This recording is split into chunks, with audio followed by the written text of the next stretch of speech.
আসসালামু আলাইকুম। এই যে দেখতেছেন আপনারা, এই যে পাহাড়, এই যে এনে যায় আমি এখন উঠবো। দেখা যাক কি করা যায়। যে উঠতাছি,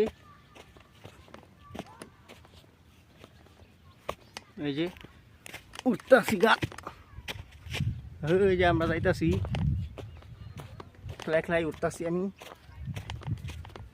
খুব পরিশ্রম হয়, কষ্ট অনেক, বালু মাটি পাও পিছলাই যা। এই ওই যে করতে আইছি আমি, দেখতেছেন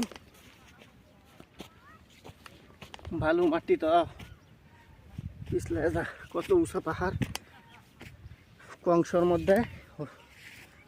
মধ্যে পাহাড় হয়ে গেছে এখন। আগে এত উঁচা ছিল না।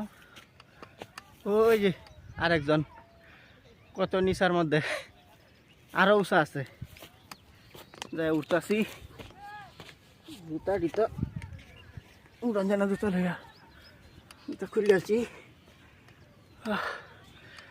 দেখেন আপনারা কত কষ্ট। ইস,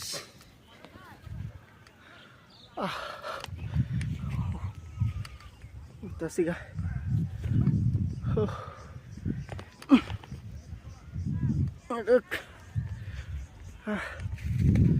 এই যাইয়া পড়ছি, অবশেষে আয়া পৌঁছালাম পাহাড়ের মাথায়, চূড়া। ওই যে আমরা আরেকজন লোক। এ দুলা ভাই, আসেন আসেন।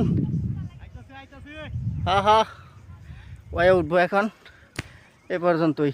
এটা হলো আমাদের ময়মনসিংহের মাঝে হালুয়াঘাট থানার বিলডুরা ইউনিয়ন এবং সাকুয়াই ইউনিয়নের মাঝখানে যে কংস নদী, ওই কংস নদী থেকে এই দৃশ্যটা দেখানো হলো। খুব সুন্দর, কিন্তু বন্যার সময় সব বইরে গেছিলো। যেগুলো যা ছিল উপরে, এগুলো সব মনে করেন যে পানিতে তৈরি বসেই এই এলাকার ঘরবাড়িও ঠিক আছিল না। সব ঘরবাড়ির উপরেও পানি আসছিল, একদম ঘরে ঘরে পানি আসছিল। এখন কত সুন্দর হলো, পানি কমছে, ওই সব কিছু শুকিয়ে গেছে। খুব সুন্দর এখন দৃশ্যগুলো। এই দৃশ্যটা কেমন আপনারা অবশ্যই জানাবেন, এবং কে কোথা থেকে দেখছেন সবাই কমেন্টে জানাবেন। আজ এই পর্যন্ত, সবাই ভালো থাকবেন। আল্লাহ হাফেজ।